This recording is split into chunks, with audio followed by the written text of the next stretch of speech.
Hello, I'm at 47% the way through at the the Library of Mnt Chr by Scott Hawkins. And hey, the book is growing upon me. Um, we we have more Scott, not more Scott. We have more Steve, the plumber, house thief, who got lured back in by Carolyn, and was apparently murdered at the last book, but no, it wasn't murdered, was framed for murder. Actually had been murdered and resurrected. That is a plot point in this part.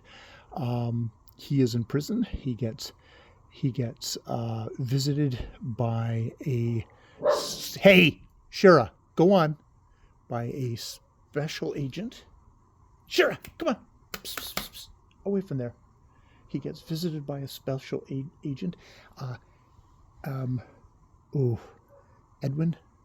Erwin Levinson, war hero legend, who's had a book written about him and a movie, and just like doesn't want anything to do with any of this stuff, is definitely one of these guys who's like, I come off as a yokel. I was even a yokel kind of shit talker in front of the president when he gets in front of the president. But the president kind of game recognizes game. They have to like, I didn't vote for you in the last election. You know why? Because whenever you got interviewed, you came across as some dumbass yokel. And it's like, why'd you do that? And he says like, well, why do you come across as a dumbass yokel when you're not? You went, and then they both laughed together. And it's like, okay, that's like a good moment. So that is a really good character. He happens to be there when Monster David shows up to collect Steve for Carolyn. David, and in his tutu, and basically kind of does a Terminator thing through a entire fucking prison.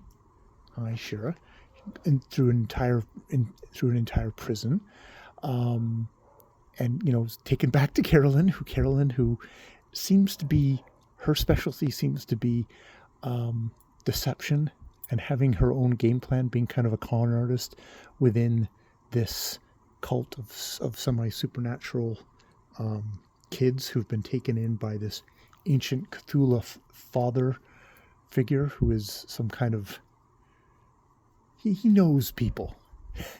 And we're talking ancients, other ancients and things, and perhaps is working under a kind of a thing of, there is a God in this universe that Scott Hawkins has created. It's growing upon me in its dark humor, in its thing. Now, people complained about the dog scene, and the dog scene is pretty brutal. Carolyn has him go into this kind of basically exclusion zone where is the father's house and library, which has some kind of mystical force shield around it that none of them can go into it, but regular people can. So they send him in through it on foot, just so if, he starts bleeding out of his nose, he can turn around, versus if he went in through a car, his head would explode and would be dead. He goes in, he's fine. Unfortunately, there's dogs. And he says, he kind of tries to shoo the dogs off, which was apparently you're not supposed to ever engage the dogs, who are basically sentinels. And there are hundreds of them, but luckily he has backup, which is in the form of some lions, which were rescued from a rapper who apparently on safari killed the mother and got the father and daughter lion, and had them in great sunken pits on his estate, his stupid rapper estate.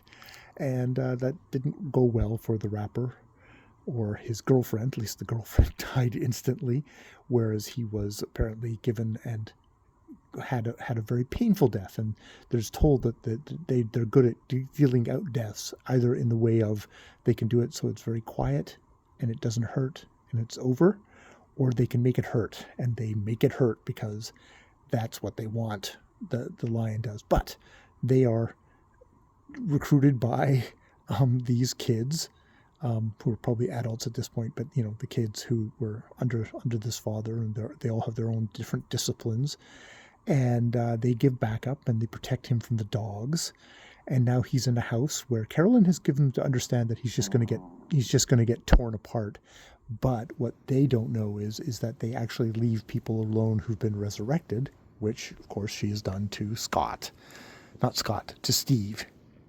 And then in the part that I have listened to, we've gotten Edwin, or the war hero guy, Irwin, I can't remember.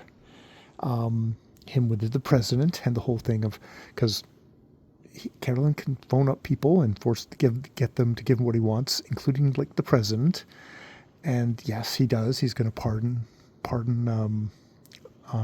Steve, and but they're kind of like, what the fuck's going on?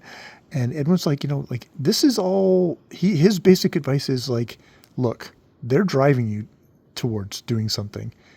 Probably your best thing to do is just to back the fuck off and go back into the long grass and wait and watch and see what happens.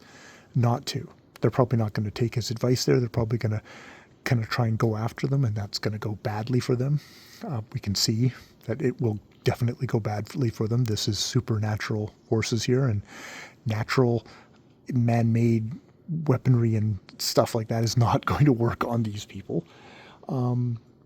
So we get that, and we also get a flashback of Steve's childhood, of his parents dying in a car accident, him being in a coma, him being with his aunt, him being angry, him finding kind of the joys of breaking and entering, him with a friend Jack who's got a real bad temper, and who they do a pharmacy thing that someone phones in.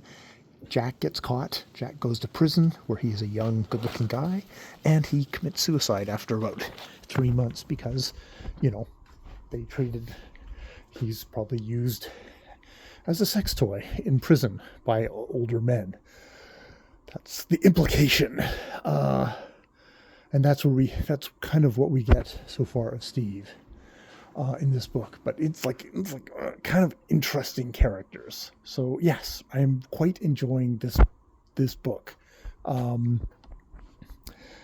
There's more human elements, which are allowing me to be grounded and find this interesting.